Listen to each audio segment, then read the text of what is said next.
I'm here with Joe Daigle. He's the orchestra director at Rudder High School, and he is also the music director and conductor of the Brazos Civic Orchestra.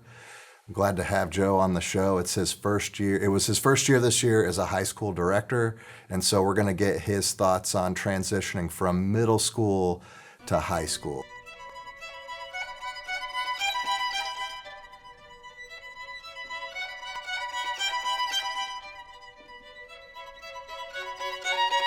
Well, Joe, I feel like it'd be a crime if I interviewed you and not talked about conducting, because you're such a great conductor. Thank you. What are some common conducting errors that you see from directors in front of their groups? Wow. I think the number one thing that I see is conductors thinking that they don't have to be conductors. I think that they are great teachers, they're great educators, they're great string technicians, and they can do all of these wonderful things with technique. But I think that they give up on the idea that these are young musicians that need to have that communication between the conductor and the ensemble in order to really have an effective performance. If you go and you start a piece of music with a mad face and you want them to play in a really beautiful, pretty way, it's not going to work.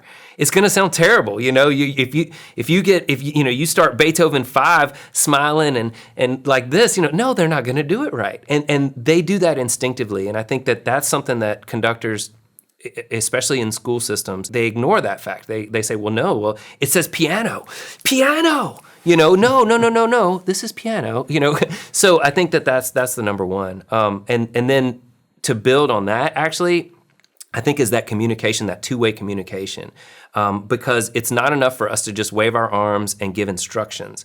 We have to be, as you know, constant listeners to what's going on and constantly involved in their music-making process. I had one of my first teachers, one of my first conducting teachers, had the perspective of everybody has their own little sandbox that they play in. And at their stand and in their instrument, that's their sandbox. That's where they're comfortable. That's where all their toys are. It's where they can exist. What you have to do as a conductor is get in their sandbox. They have to feel as if you're there playing with them. Because if not, then all of a sudden it's an us-them perspective. And I think that is not good for anybody's performance at all. What could somebody do if they're wanting to get better at their conducting? What could somebody do to create an awareness of maybe they might not know that they're over-conducting. Maybe they might not have an awareness of this. What are some things they can do to create awareness of what they're doing on the podium and what effect that has on their ensemble? Video. Video themselves is a good way. Watching yourself you just see everything that you don't want to see when you watch yourself. So listening to a recording. But I would suggest trying some things. I do it all the time. I give a wrong gesture on purpose. And so I want to see if they're really paying attention. I want to see, I know it says piano. I know it says ritardando, whatever it says, but that's not what I conducted. I'm expecting you to follow me, not the music. And so, getting to that level with a group means trusting them to be musicians. It means saying, yeah, they're only in middle school, but if I give a giant pattern, they're going to play loud. If I make them see that small pattern to play quiet, make them see the little delicate, and I just don't think often we don't give them enough credit. We say, they're just middle schoolers. They're not. It's not going to matter. I actually heard a conductor say this, that what happens on the podium, it doesn't really matter. You just need to play your music the way you need to play your music. It's like, no. If you have one gesture, and of course my teacher didn't believe in having one gesture. And you know that. There's not one way to conduct piano. There's not one way to conduct legato. There's a lot. And each particular piece of music is going to require that moment of conducting for that piece of music. So there's not just a blanket, this is my piano pattern, this is my forte pattern, this is my legato pattern, staccato. None of that matters, because that particular piece of music might need something a little different. And then we get back to that perspective of the ensemble. Every ensemble might need something a little different. So when you're conducting a 6th grade beginning orchestra, you gotta give the beat pretty clear. If you don't give the beat pretty clearly and they can't feel it, you're gonna have trouble. So a tiny little piano gesture could be tricky. But I'll tell you, the more you get them watching and the more you get them in their sandbox, the more you get that communication going back and forth, you'd be surprised. They really can do a lot more than you think that they can. I think a lot of times we do things that we don't realize. Every time I watch video of myself, I find something. And I've been watching video of myself conduct for a long time, and I still find something every single time. I find something that I would like to fix. Well, if you don't ever watch yourself, then you're just trusting your memory of what you did and the experience that you got through going, doing that piece of music. If you watch it, you'll see things. And so that's probably, nobody likes to watch themselves, but I think it's critical. How happy are you to have a conducting background when you're in the sight reading room? Oh, wow. I rely so heavily on my conducting in the sight reading room. Because it's a skill I know I have, I can conduct everything I need to. I don't have to think about it. I can sight read it. I can do it.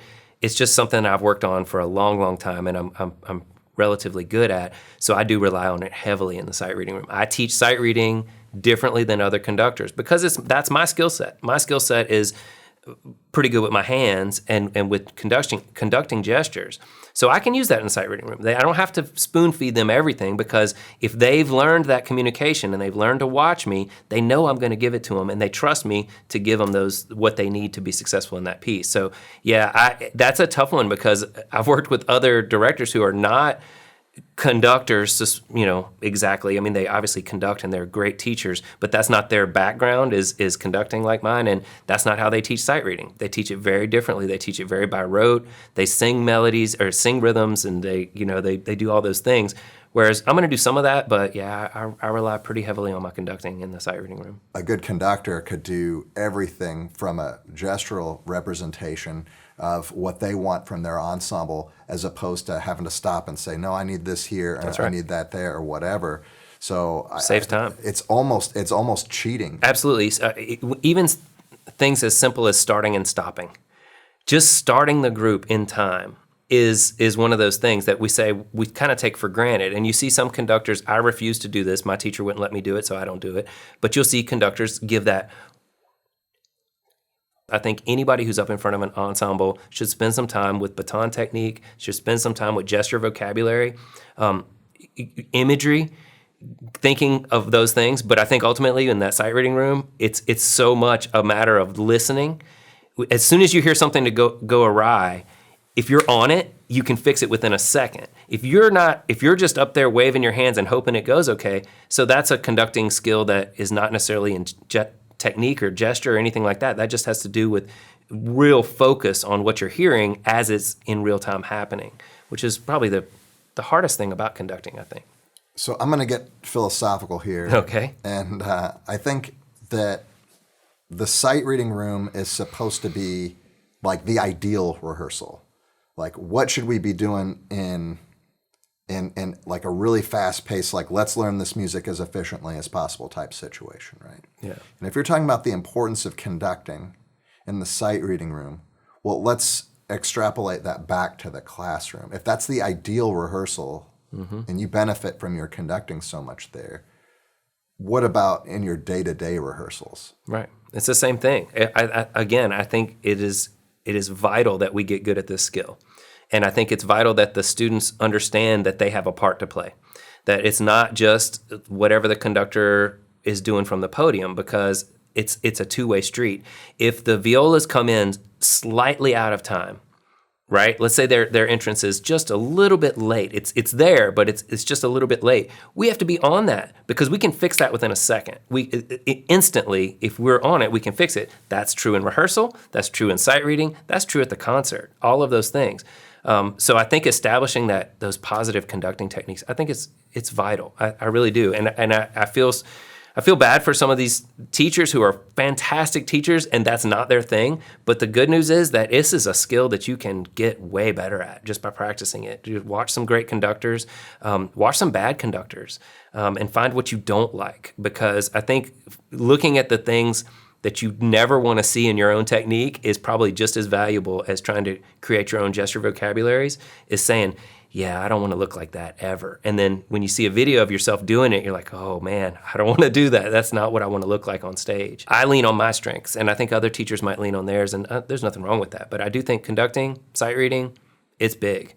It's huge. But it's such a limited amount of time. You have to be so efficient with what you do in a sight reading room. You've got to give the information, and so the most efficient way to give information is in real time as you're conducting it. Whereas if you have to explain it all and stop and say, well, no, when I do this, I'm going to do this. Okay, on this beat, I'm going to give beat 3, I'm going to cut you off, and then I'm going to give an entrance. No, you don't want to waste that time in a sight reading room. So by practicing those conducting skills and getting that communication two-way street going in the ensemble room and in your practicing, I think it benefits when you get to the sight reading. Record one of their rehearsals and keep track of how much they're talking versus playing. Absolutely. And I think people would be shocked if they knew that the majority of the class is them just, yeah, exactly, instead of just having the kids play. And as a performer, isn't it frustrating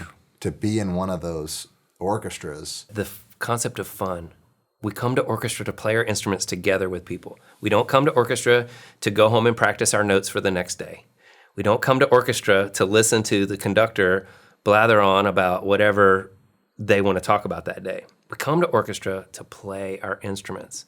So the more you can get them playing their instruments, I think the better. Now there's a balance, obviously, because there's going to be times when you just got to deal with those parts in that first violin section and everybody else just has to wait. That's going to happen. That's a normal part of rehearsal, right? Okay, yeah, first we'll get you there. Everybody please be patient. But there's ways to even involve those other sections. I love finding ways to have everybody play the same thing when we're working on something. So that's one of the techniques I do to keep people playing a whole time. But I mean, a big philosophy of mine, especially like with the Brazos Civic Orchestra, is I want everybody to walk out of a rehearsal of mine smiling. I want them to have had a good time in rehearsal. I want them to say, that was fun, let's come back and do that again. And that has to do with how much they play. It really does. If they're just sitting there for half the time. So I'm very conscious of how much I talk. I've been trying to be more intentional with putting out more content for directors that do full orchestra. Mm-hmm. And I feel like you do a really good job addressing your wind and brass players with getting them to play a lot too, because they play a lot less than the strings, right? Yeah. Thanking them. Yeah. Just being nice to them and saying, Wins, thank you so much for being patient. It's just going to take another minute. It goes a long way because they feel like they matter. They feel like they matter. And the strings is a lot more notes to learn often in a full orchestra piece. And so if you were to just break it down on percentage of notes in a piece of music and how much time you spend with the people who have notes, it's going to be an all-string rehearsal almost all the time. Yep, string players, more notes, less pay. That's our life. That's right. Yeah. That's right. But the thing about that is you can find ways to do that together. It does get tricky when you're really trying to perfect something or get something really to a high level, because you do have to get bogged down in some of those little nitpicky details.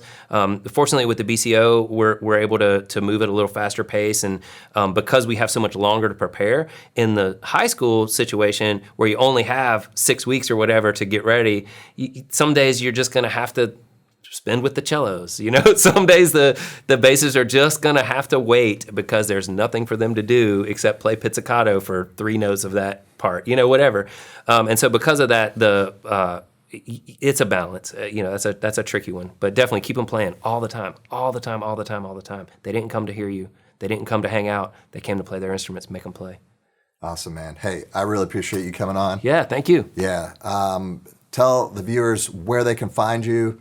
Where can they go to hire you, maybe as a region clinician or as a judge or as a consultant or something like that? Yeah, probably the easiest way to get a hold of me is through the Brazos Civic Orchestra, which is brazoscivicorchestra.org. And I can be reached through that. We're on Facebook. I think we have an Instagram as well. We have a board of directors that handles some of this stuff for me now, so I don't have to do it all anymore, which is awesome. But definitely interested in anything I can do to help. If you see some things that you'd love to ask me questions, I'd love to answer them. So that's probably the easiest way to get a hold of me. And then, of course, you can find me. I'm at Rudder High School in Bryan, Texas, and can definitely be found through the website there. All right, thanks for watching. Joe, thanks for being here. Thanks again. Yeah, appreciate it. See you next time.